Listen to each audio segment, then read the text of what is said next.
Nós continuaremos hoje o estudo que iniciamos lá na igreja do Roma 2. Propomos estudar durante esse início de ano o livro de Romanos. A gente tem relatos de vários e vários teólogos falando da importância do livro de Romanos e do seu contexto de impactar a história da igreja. Foi um dos livros que mais impactou a história da igreja, se não o maior deles. Então, é um livro que contém uma riqueza teológica muito grande. E com esse propósito, nós iniciamos os estudos na Epístola aos Romanos. Na semana passada, a gente iniciou, demos umas pequenas introduções ao livro. Então, algo que a gente precisa saber aqui de início é que a carta aos Romanos foi escrita com um propósito maior de garantir que a igreja de Roma fosse uma base missionária para Paulo, que planejava estar e ir para a Espanha pregar o evangelho. Vimos também que Paulo era muito mal visto pela comunidade judaica, porque ele era considerado um traidor, e também por diversas vezes tomar o conceito de uma pregação contra a lei mosaica, porque os judeus acreditavam que a salvação vinha pela observância das obras, e Paulo agora chegava e falava que a salvação era pela fé.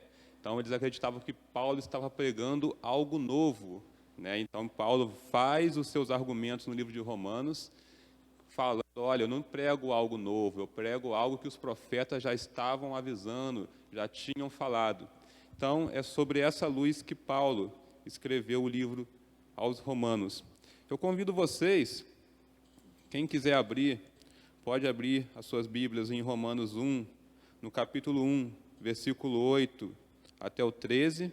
Se você não quiser abrir, será projetado também na sua tela. Diz assim: antes de tudo, sou grato ao meu Deus, mediante Jesus Cristo, por todos vocês, porque em todo o mundo está sendo anunciada a fé que vocês têm. Deus, a quem sirvo de todo o coração, pregando o evangelho de seu Filho, é minha testemunha de como sempre me lembro de vocês.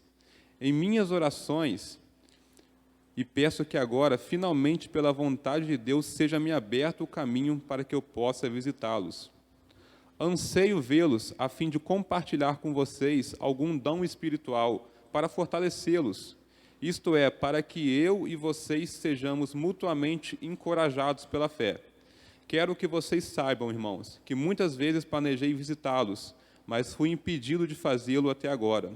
Meu propósito é colher algum fruto entre vocês, assim como tenho colhido entre os demais gentios. Então, alguns conceitos rápidos. A carta aos Romanos foi escrita à igreja situada em Roma, uma igreja que era perseguida ainda antes da grande perseguição romana iniciar.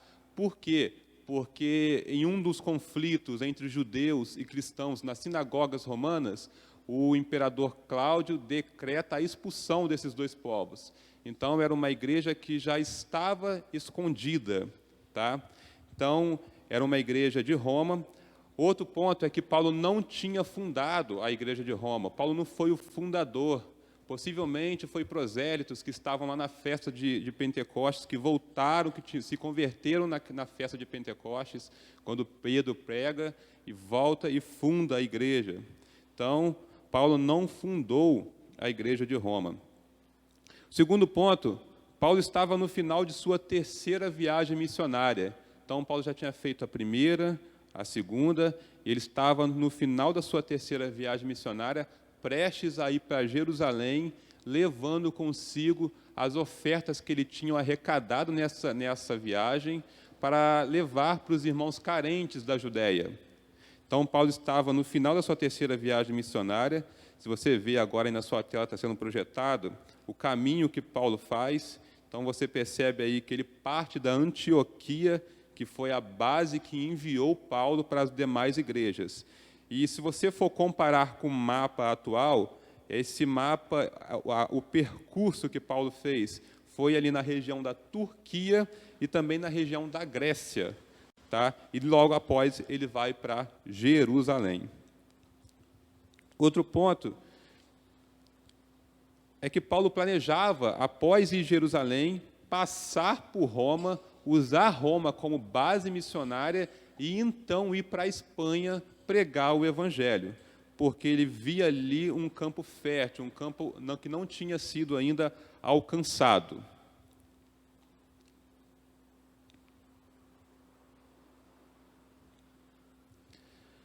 Outro ponto importante é que Paulo não era conhecido em Roma. Como eu falei para vocês, não foi Paulo que fundou a igreja de Roma. E corria má fama de Paulo entre os judeus. E a igreja de Roma era formada por muitos judeus. Então, corria a fama que Paulo pregava contra a nação judaica, pregava contra o judaísmo, pregava contra a lei mosaica, e ele quis, então, responder algumas perguntas e algumas críticas que faziam a pessoa dele. Outro ponto é que ele sabia que, quando chegasse em Roma, ele iria encontrar opositores. Como eu falei para vocês, a igreja de Roma era composta por muitos judeus. Então, logo, ele iria encontrar muitos opositores. E Paulo escreve a carta respondendo algumas críticas sobre sua pregação. Iniciando o nosso texto de hoje, a gente vai falar sobre o amor que o apóstolo Paulo tinha, especificamente pela igreja de Romana, pela igreja que estava em Roma. Algo interessante e profundo a gente pode observar na vida desse apóstolo. Então, ele inicia a sua carta dessa forma: antes de tudo, sou grato a meu Deus, mediante a Jesus Cristo, por todos vocês, porque em todo o mundo está sendo anunciado a fé que vocês têm. Um ponto importante para entendermos esse texto é que Roma ficava no coração do Império Romano. Roma era a capital do Império Romano. Então, todos os caminhos praticamente levavam a Roma e passavam por Roma. E aquela igreja que estava ali no centro do Império Romano passou agora a ser uma fonte de bênção para as pessoas que passavam por ali, porque muitas pessoas, o fluxo era grande, passavam ali, ouviam o Evangelho e levavam para as suas cidades. E isso é muito interessante, porque logo a fama que eles têm da pregação do Evangelho e da fé percorre todo o Império Romano e chega nos ouvidos de Paulo. E Paulo, ouvindo isso, ouvindo que uma igreja que ele não fundou, ali que ele nunca esteve, né, uma igreja que poderia até ser de uma instituição diferente, vamos falar assim nos dias atuais, ele ouvindo isso, ele não fica com ciúmes, porque ele não fundou a igreja, porque ele não vai ganhar alguma fama. Antes, ele para e glorifica a Deus, porque o Evangelho está sendo pregado por aquela igreja. E olha que ele fala: antes de tudo, eu sou grato ao meu Deus, mediante Jesus Cristo, por todos vocês, porque em todo mundo está sendo anunciada a fé que vocês têm. Então, isso demonstra a preocupação de Paulo com o reino de Deus, uma preocupação que vai além do seu próprio eu, das suas próprias vontades e dos seus próprios interesses, e chega ao encontro verdadeiro com a vontade de Deus, que é o seu reino que cresça. Então, isso é muito lindo. Eu vou até usar uma frase que o pastor Augusto Nicodemos falou: Paulo agradece a Deus todos os dias por uma igreja que ele não fundou, por ovelhas que não eram suas, um trabalho que ele não liderou e por frutos que ele não buscou. Então, ele vê uma igreja crescendo e ele se dispõe a orar e glorificar a Deus por aquela igreja. O segundo texto ainda vai além. Olha o que Paulo diz: Deus é quem sirvo de todo o coração, pregando o evangelho de seu Filho, é minha testemunha de como sempre me lembro de vocês em minhas orações. Então, Paulo não só glorificava a Deus pela igreja aos romanos, pela igreja de Roma, mas como orava todos os dias para aquela igreja. A gente vê relatos as súplicas que Paulo fazia pelas igrejas. A gente vê relatos em Colossos, que ele orava pela igreja de Colossos. A gente vê relatos que ele orava pela igreja de Tessalônica, pela igreja de Filipos, pela igreja de Roma.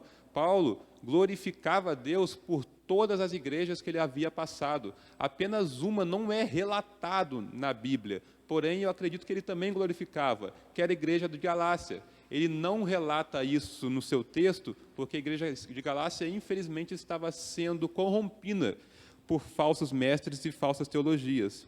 Então, era uma carta mais dura que ele usou para repreender os irmãos da Galácia. E ele, então, não fica somente na gratificação, ele vai além, ele ora todos os dias, incansavelmente, constantemente por aquela igreja. E isso é incrível, porque o sentimento que ele tem não é um sentimento egoísta de só orar pela igreja que eles passaram, só orar pela igreja que ele fundou, não, ele vê um trabalho de um outro pastor em uma outra cidade e ele glorifica a Deus por esse trabalho, ele não sente inveja, ciúmes. E hoje a gente não ora nem pela nossa comunidade, quanto mais pela comunidade dos outros. A gente não está orando nem por nós mesmos, quanto mais pelos nossos irmãos. E nós temos que glorificar a Deus todos os dias, quando o evangelho verdadeiro está sendo pregado, quando o reino de Deus está sendo pregado, é motivo de glorificarmos a Deus. Eu tenho um amigo, que chama Márcio, e ele fica mais ligado nesses assuntos, e ele me comunicou, falou: Richard, o evangelho na China está crescendo grandemente. A China corre a passos largos para se tornar um país com mais cristãos no mundo, devido à sua quantidade de população. E isso é motivo para a gente glorificar. Eu não sei quem é o pastor da igreja da China, não sei como são os irmãos, mas se o evangelho verdadeiro está sendo pregado, está sendo anunciado, glorificado a Deus, seja pelo pastor da China, glorificado a Deus, seja pelos pastores que estão no decorrer do mundo, estão nas nossas cidades, estão pregando o evangelho verdadeiro, estão sendo anunciados. Então, isso é motivo para a gente glorificar a Deus e orar todos os dias por eles. Ainda que você não conheça, ore pelos irmãos, ore pelo reino de Deus, lembre nas vossas orações diárias as igrejas que estão pregando a verdade. Outro ponto que eu gostaria de destacar é que no início do versículo, Paulo vai destacar: Deus a quem sirvo de todo o coração. Então, Paulo ele tinha um total engajamento na obra de Deus, tá? Paulo, ele chegou a um ponto de falar: olha, não sou eu que vivo, mas Cristo vive em mim. Quando ele fez uma análise da sua vida, ele percebeu que ele não estava mais vivendo pelas suas vontades, ele não estava mais vivendo pelos seus propósitos, ele estava vivendo integralmente pelos propósitos e a vontade de Deus. E quando ele faz isso, ele fala: olha, eu não estou mais vivendo, Cristo vive em mim. Então ele fala: a quem sirvo de todo o coração. E quando a gente vê algo desse tipo, parece que é uma utopia, algo a ser inalcançável, mas é para isso que Cristo nos chamou. Isto é até um dos mandamentos. Olha só que interessante. Em Deuteronômio 6, no versículo 4, 5, Moisés repete as leis e fala: ouça, ó Israel, o Senhor nosso Deus é o único Senhor. Ame o Senhor seu Deus de todo o seu coração, de toda a sua alma e de todas as suas forças. E também Jesus replica esse mandamento. Os fariseus chegam ali para interrogar e perguntam: mestre, qual que é o maior mandamento da lei? Jesus responde: ame o Senhor seu Deus de todo o seu coração, de toda a sua alma e de todo o seu entendimento. Este é o primeiro e maior mandamento. Então, a gente entregar todo o nosso coração a Deus, viver de forma que todo o nosso coração está voltado para a própria vontade de Deus, isso é ser cristão. Ser cristão é nós sermos parecidos com Cristo. E o que Cristo fez? Ele viveu integralmente para a vontade de Deus, para cumprir a vontade de Deus. Então, Paulo vai e ora, como colocando Deus como testemunha maior, que ele orava pelos irmãos. Outro ponto é que esse amor de Paulo pelos romanos não ficava somente nas suas gratificações e nas suas orações. Esse amor era um amor que ansiava estar com os irmãos, estar presente com os irmãos. Então ele fala, olha, eu peço aqui agora, finalmente, pela vontade de Deus, seja aberto o caminho que eu possa visitá-los. Então, outro ponto interessante é que Paulo fala, olha, eu peço pela vontade de Deus. A gente sabe que Paulo foi impedido de estar em Roma algumas vezes. Ele fala, olha, se for da vontade de Deus que eu esteja com o Senhor, com vocês, que seja feita a vontade dele. No versículo 11 e no versículo 12, diz assim, anseio vê-los a fim de compartilhar com vocês algum dom espiritual para fortalecê-los. Isto é, para que eu e vocês sejamos mutuamente encorajados pela fé. Então, Paulo, ele manifesta a vontade aos romanos de estar com os irmãos e de compartilhar o dom que Deus deu para ele, que era o dom da pregação, do ensino, da exposição da palavra de Deus, da pregação para os gentios. Então, Paulo expressa essa vontade e, para que não fique também com um sentimento de soberba, olha, eu quero estar com vocês porque eu tenho algo para compartilhar com vocês, porque eu recebi uma mensagem do Senhor, Paulo fala, isto é, para que eu e você sejamos mutuamente encorajados. Então, a gente vê que Paulo, ali no seu auge da maturidade, vendo a sabedoria que ele tinha, e mesmo assim Paulo se coloca a aprender mais com os irmãos. Então ninguém é tão sábio que não possa aprender mais diante de Deus. Ninguém está colocado em um ponto que não consegue mais aprender mais da palavra de Deus. E Paulo sabia disso. Ele fala, olha, eu quero estar com vocês, eu quero compartilhar a palavra com vocês, mas eu também quero receber de vocês algo. Eu quero ser encorajado na fé, eu quero ouvir os testemunhos que vocês têm, eu quero ouvir a pregação para que eu possa ser encorajado, para que quando eu ver e ouvir a palavra de Deus ministrada por vocês, isso me gere mais fé, que o Cristo me gere mais fé através disso. Isso é algo lindo na vida de Paulo.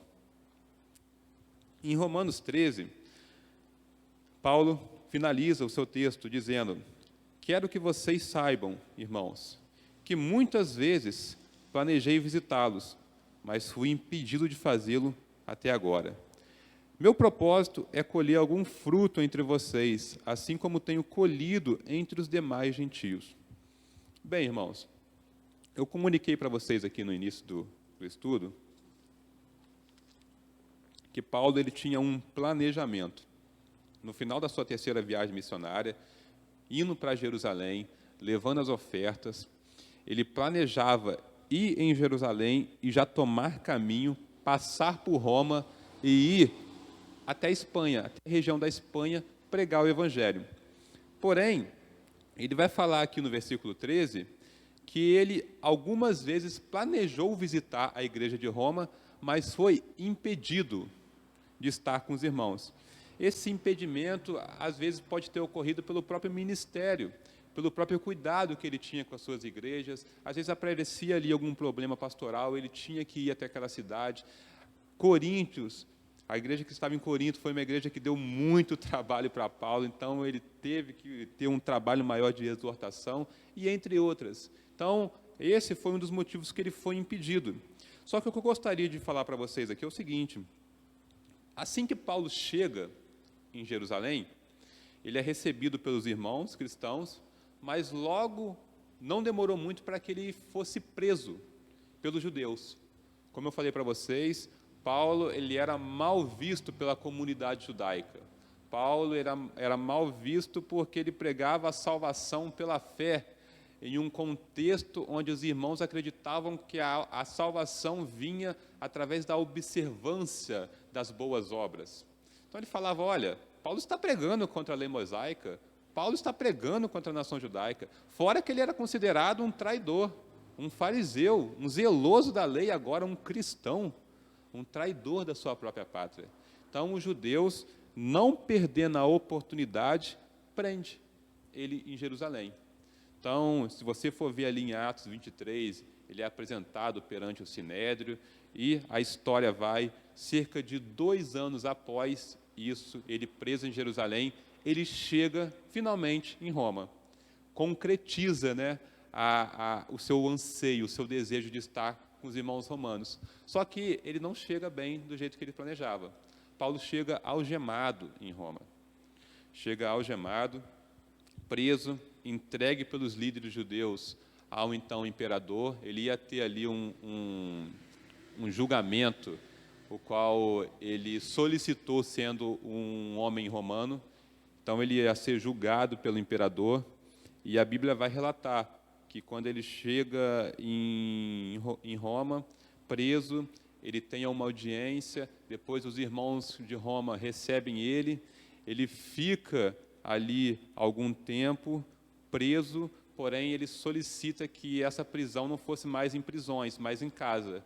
E Lucas vai falar que ele fica 2 anos na sua casa pregando o evangelho sem impedimento algum. Só que a gente sabe como que finaliza a história de Paulo.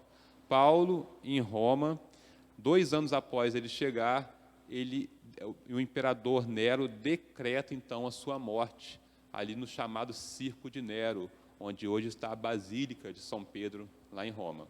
Então, é decretada a sua morte. O que eu aprendo com isso?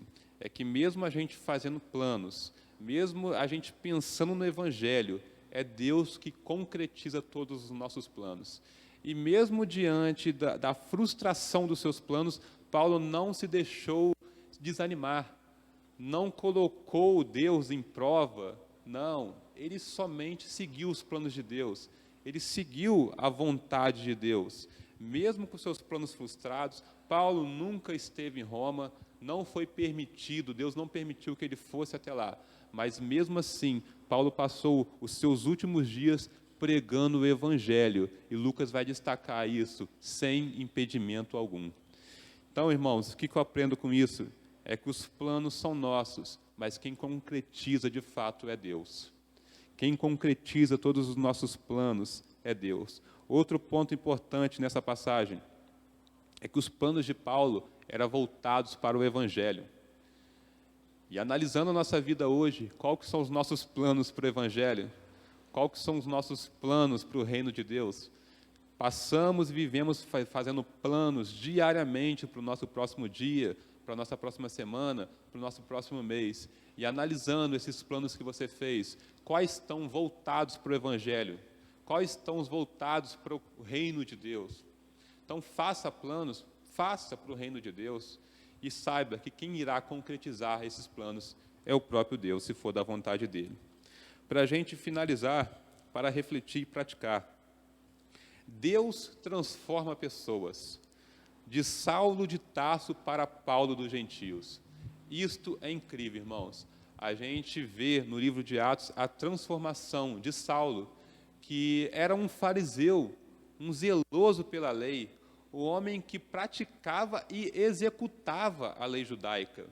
A gente vê vários relatos, antes ali de Atos 9, que Paulo pegava as cartas de exclusão de judeus que estavam sendo convertidos por Cristo, pegava aquelas cartas e iam até eles para perseguir, para torturar, para prender, para bater.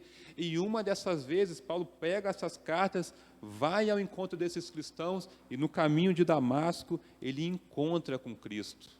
E ali, naquele encontro com Cristo, ele é totalmente transformado.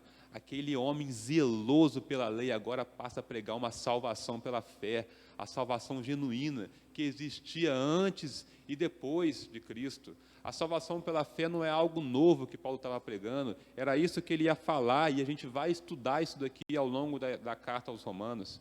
Então, um homem totalmente duro, totalmente zeloso pela lei, agora um homem amoroso, um homem que se preocupa com a igreja de Cristo. Aquele homem que perseguia, que consentiu na morte de Estevão, agora é transformado num homem que se preocupa e coloca o próprio reino de Deus acima da sua própria vida. O que eu gostaria de falar com isso é que Deus transforma pessoas, irmãos, e não há ninguém que não possa ser transformado por Deus. Deus transformou homens como Paulo, Deus transformou homens como eu, mulheres como vocês. Então, Deus pode transformar qualquer um. Ore pela salvação dessas pessoas, ore pelo avanço do reino de Deus. Segundo ponto, estudando a vida de Paulo, será que nós somos realmente comprometidos com o Evangelho? A gente estudou aqui porque Paulo fazia planos para o reino de Deus. Paulo orava por igrejas que ele não fundou. A gente viu que Paulo não somente orava, mas como glorificava a Deus pelo avanço do Evangelho, glorificava a Deus pelos irmãos que estavam sendo encorajados na fé. Ele era encorajado na fé por esses relatos. Então, ele era comprometido com o Evangelho. Será que nós realmente estamos comprometidos com o Evangelho? Será que a nossa alegria está no avanço do reino de Deus? Será que nossa alegria está e nós sermos dignos de levarmos o Evangelho até as pessoas? Ou a nossa alegria está em bens materiais, está em coisas materiais, estão em coisas momentâneas, coisas que escorrem pelas nossas mãos? Isso tem que ficar na nossa mente, se a gente não está correndo por nada, ou se a gente está correndo por Deus, se a gente não está fazendo as nossas próprias vontades, ou se a gente está fazendo as vontades de Deus. Em que nós estamos comprometidos? Será que estamos comprometidos de fato com o Evangelho de Deus? Temos alegria pelo avanço do Evangelho, mesmo que seja por outras igrejas? Então, se a gente ficar sabendo que o Evangelho tem crescido, que uma igreja que está pregando a verdade, aqui em Volta Redonda, vamos usar esse exemplo, uma igreja que está pregando a verdade, tem crescido, estão alcançando vários irmãos, será que a gente vai ficar feliz, mesmo não sendo uma presbiteriana? E a gente deve ficar feliz, porque não é instituições, é o reino de Deus. No céu não haverá instituições, as instituições vão ficar aqui, e lá em cima será somente igreja, a universal, a católica de Deus. Universal e católica quer dizer a mesma coisa, tá, gente? Não estou falando das instituições. Outro ponto, vocês têm orado pelos seus irmãos? Paulo orava constantemente. Paulo orava incansavelmente pelos irmãos todos os dias. Então, coloque na rotina de vocês, diárias das suas orações, os seus irmãos, as suas igrejas. Coloque as suas igrejas que você olha no seu bairro, as igrejas que estão pregando o verdadeiro Evangelho. A igreja de Roma, ore pela igreja do Caso de Pedra. A igreja do Caso de Pedra, ore pela igreja de Roma. Vamos orar pelas igrejas que estão pregando o verdadeiro Evangelho, pelos homens de Deus que estão na frente, pelos pastores. Oremos um pelos outros. A oração tem poder, irmãos. A oração, a gente conversa direto com o Criador dos céus. Então é por isso que a gente encontra poder na oração. Por quê? Porque a gente está falando com o Criador. Então coloque nas suas rotinas diárias as orações pelos vossos irmãos. E para finalizar, lembre-se, você pode fazer planos, mas quem concretiza tudo é Deus. Irmãos, eu gostaria de finalizar fazendo uma oração. Antes vai ser tocado um louvor? No final? Ah, tá. Deixa eu peço aqui. Ah, tá. Irmãos, eu também gostaria de convidar vocês do Caso de Pedra, se vocês quiserem acompanhar essa nossa série de mensagens lá no Roma nas quintas-feiras, vocês não precisam entrar em conflito com os estudos daqui de quinta-feira.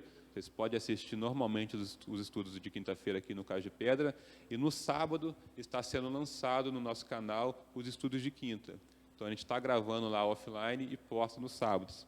Então, eu convido vocês para estar ouvindo essa exposição à carta.